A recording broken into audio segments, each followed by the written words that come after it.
that your love for me is real. What would you say if my love knows what's okay?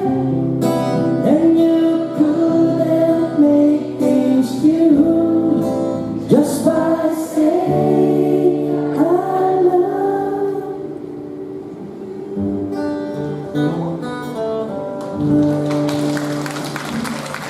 Yun!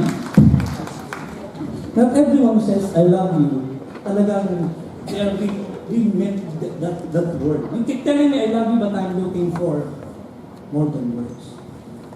Gusto nyo talaga makita ng tunay ng pag-ibig. Watch this.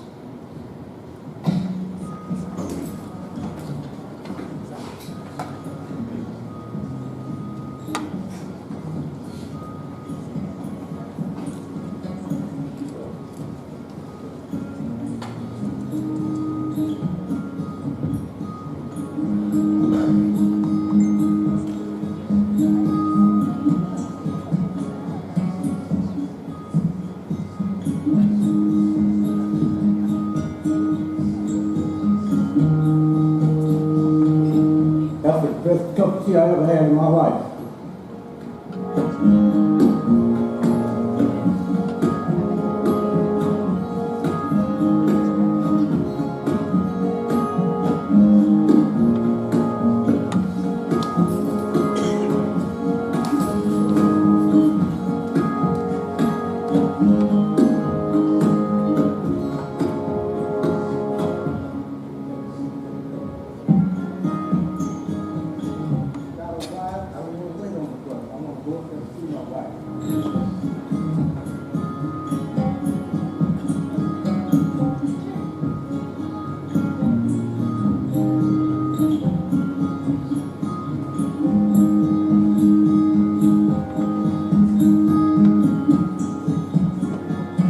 Edwin was in the laundromat. I walked up to him. He said, "Yo, you the lady." I said, "You gotta know this." He said, "No, this is my husband. This is wrong." I said, "Well, I need somebody." She said, "Well, I need somebody nice." So I've been with her ever since.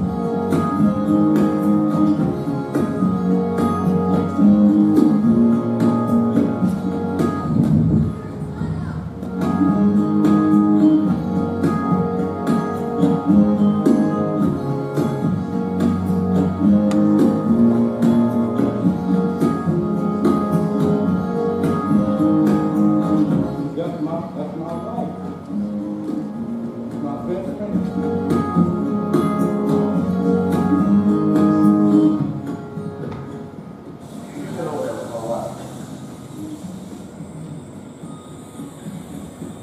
Watch this.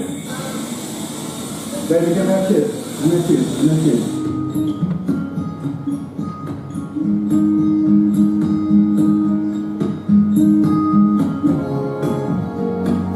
I love her because she was tough. She wasn't easy with it. She was the type of person, if it didn't work, you got to go. That I had to work. And she helped me with all my kids, but none of her kids. That's why I'm sticking with her, because if it hadn't been for my wife, I wouldn't have made it. My cup of tea. And it's sweet too.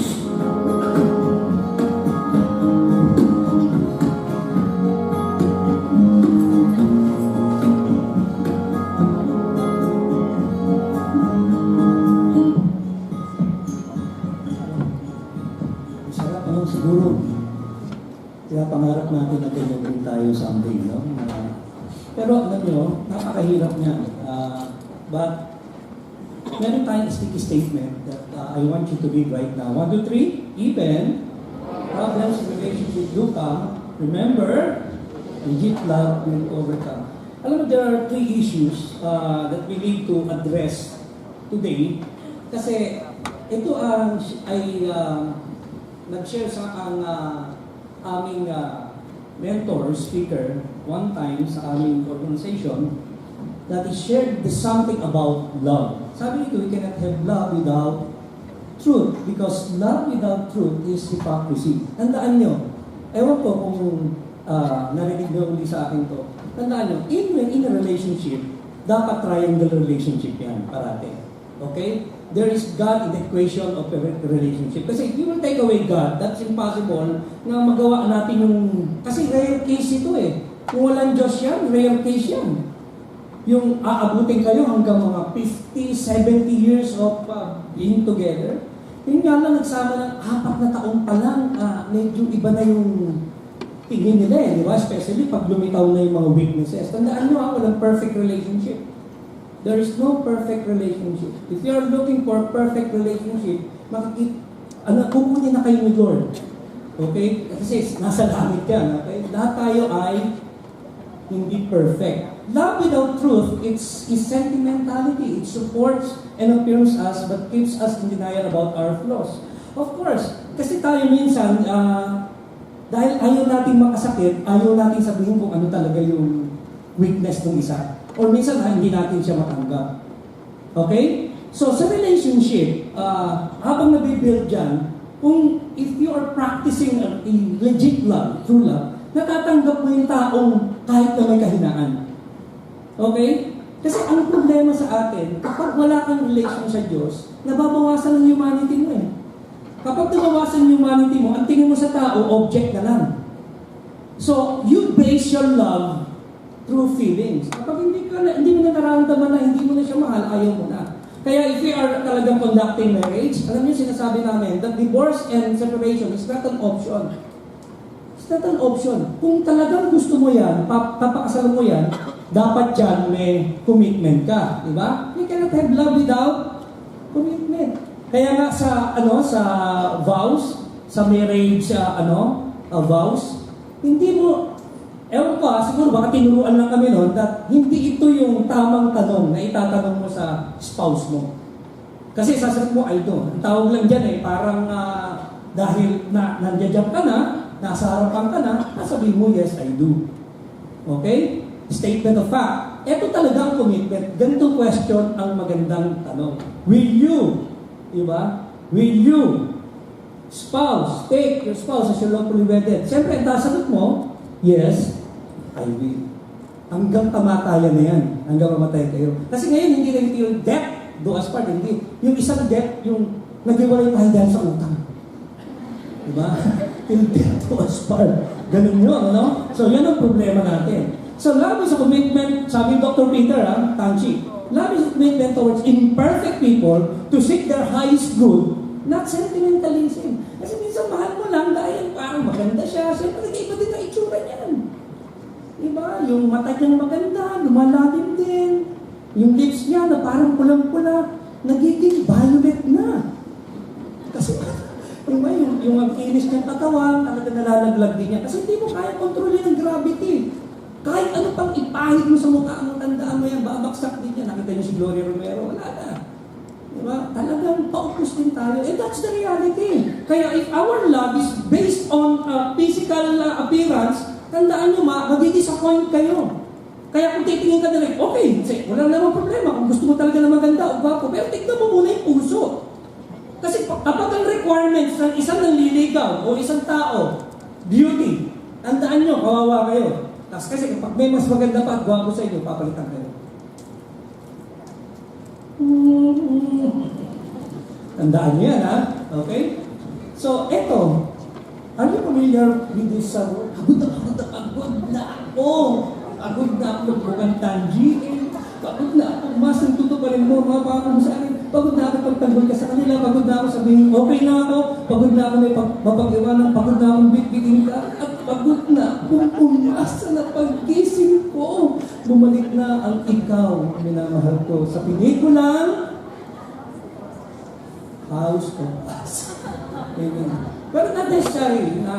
If a woman is parang pouring out her heart, hindi naman siya nagkikipag-iwalay. Actually, nagsasabi lang siya ng heart niya. Ang dating ng sa kapartner, sa asawa, hindi pa nga yata asawa, pero mali yun huwag mo kami sasama na hindi makikasala.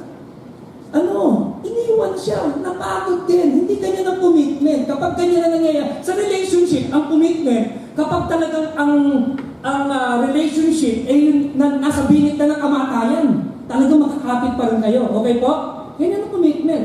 Si Lord, when He came here, tapos di ba, sineselebrate natin Christmas, hanggang mamatay siya eh. Ang commitment niya, hanggang mamatay siya para sa atin. So that we will experience eternal life. Okay po? Napunan nyo, yung napansin nyo, nung pinanganak, kasi nung bata pa ako, alam nyo, nakakatuwa, no? Ang alam ko talaga, pinapanganak si Lord every December. Tapos 4 months, ang laki ka agad. Kasi mamatay, April. Sabi ito. Kaya talaga nagtataka rin ako eh. Sabi ko, ang talaga tunay na celebration actually, not December 25, although we don't know talaga the real exact date of Christ Lord. Ang dapat i-celebrate, yung pagkabuhay ni Lord. Ang tawag doon, Pasko ng pagkabuhay. Kasi yan yung victory. Diyan natin naranasan yung, if He is the author of love, yan ang tunay na pag-ibig. Okay po? Kaya minsan nag-agree rin ako kay Tito Soto, palitan natin ang lyrics ng yung panghinira, yung ang mamatay ng dahil sa'yo. Ang ka mamatay dyan sa katabi mo. Sige, diba? Anyway, we cannot have love without other people. Buti pa yung cellphone mo, pag naiwan mo, binabalikan mo. 5 minutes ka lang, nasa opisina na, ha? Pero yung asawa mo, nakalimutan mo. Kasama ko pa na yung messages ko. Grabe, no? Kaya kawawa tayo. We cannot have love without people. Sabi nga ni Michael Ramsden, love is quality that exists between two people. Tandaan nyo, ito ha. Alam nyo, kahit mahalin yung cellphone, hindi siya magmamahal pabalik.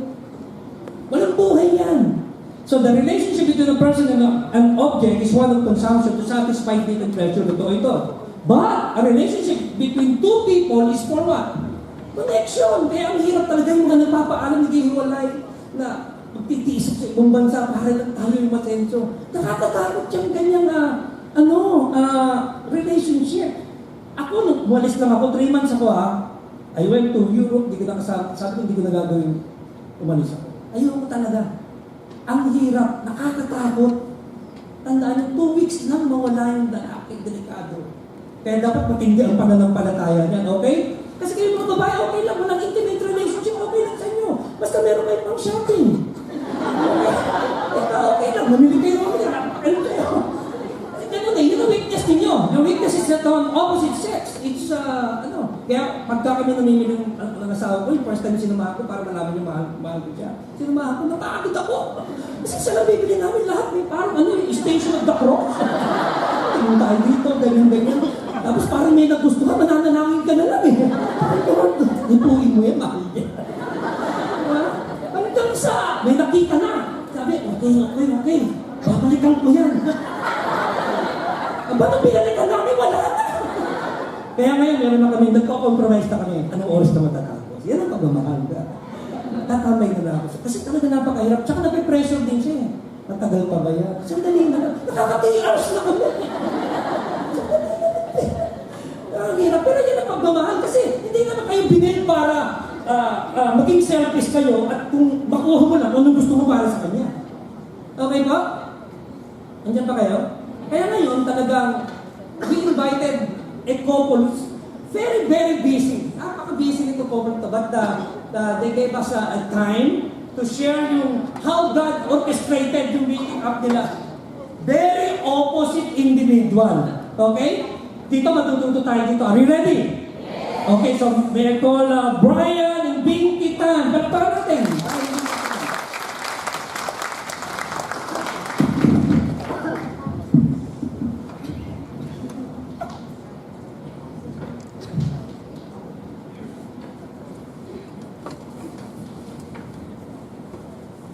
Good afternoon. I first heard about the love of Jesus when I was 8 years old. It was my mom who shared with me the good news. As I grew older, I became too focused on myself, what I wanted, and what made me happy. I was an only child for 13 years, and as much as I hate to admit it, I was a spoiled brat growing up. I really thought that my life was and should be all about me. When I became an adult, I had my life all planned out. I said to myself, I will marry at an early age because I wanted to be a young mom. Maybe 24 or 25. When I reached 30 and I was still single, I thought I can still to be a mom. Wala na nga lang yan. But it was also during that time that I realized I was not in control of whether I was even going to get married. I wanted so much to be married, but the years were passing by so fast and it was not happening.